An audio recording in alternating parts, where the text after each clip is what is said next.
बिस्मिल्लाहिर्रहमानिर्रहीम। सवाल ये किया जाता है कि कुर्बानी किस पर वाजिब है। कुर्बानी उस शख्स पर वाजिब है जो साहिब निसाब हो। अब ये सवाल ये पैदा हो कि साहिब निसाब किसको कहते हैं? जिसके पास 52.5 तोला चांदी हो या 7.5 तोला सोना हो या 52.5 तोला चांदी की कीमत के बराबर पैसा हो। जैसे 52.5 तोला चांदी की कीमत अगर 50,000 रुपये है या 40,000 रुपये है तो उस शख्स पर कुर्बानी वाजिब है। एक बात ये हो गई। दूसरी बात ये कि अगर किसी के पास थोड़ा सोना है, थोड़ी चांदी है, थोड़ा पैसा है और ये तीनों को मिलाकर अगर 52.5 तोला चांदी की कीमत के बराबर हो जा रहा है, जैसे मिसाल के तौर पर जो है 52.5 तोला चांदी की कीमत अगर 45,000 रुपये हो रही है आज के रेट में, तो सोना 20,000 का है और चांदी 20,000 की और 5,000 रुपये सिल्लक है, यानी 45,000 रुपये इसके पास हो गए, तो अब इस पर कुर्बानी वाजिब है। इसी तरह घर के अंदर जरूरत से ज्यादा सामान है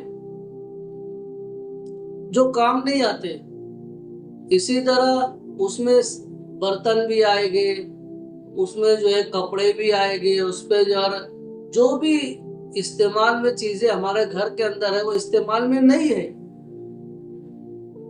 जैसे फ्रिज बंद पड़ी हुई इस्तेमाल में नहीं है, वॉशिंग मशीन बंद पड़ी हुई इस्तेमाल में नहीं है, इस्त्री बंद पड़ी है इस्तेमाल में नहीं है।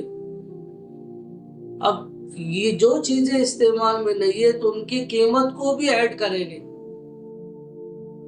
इसी तरह किसी के पास माले तिजारत है, यानी दुकान कोई भी हो, कपड़े की दुकान हो, किराना दुकान हो और कोई भी दुकान हो, उसके अंदर जो सामान है बेचने का, जैसे कपड़े जो रखे हुए 20 लाख रुपए के कपड़े, 1 लाख रुपए के कपड़े, 20,000 के कपड़े, किराना दुकान में 10,000 का माल भरा हुआ है। इसी तरह किसी के पास रिहायशी मकान के अलावा और मकानात है तो उसकी भी कीमत को इसके अंदर ऐड करेंगे। तो अब याद रखिए, अगर किसी के पास सोना, चांदी, पैसा या जरूरत से ज्यादा सामान या जरूरत से ज्यादा मकान या माले तिजारत,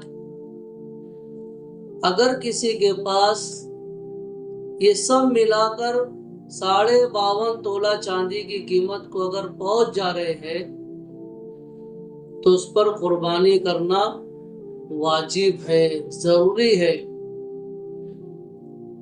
तो ऐसे शख्स को कुर्बानी करनी चाहिए।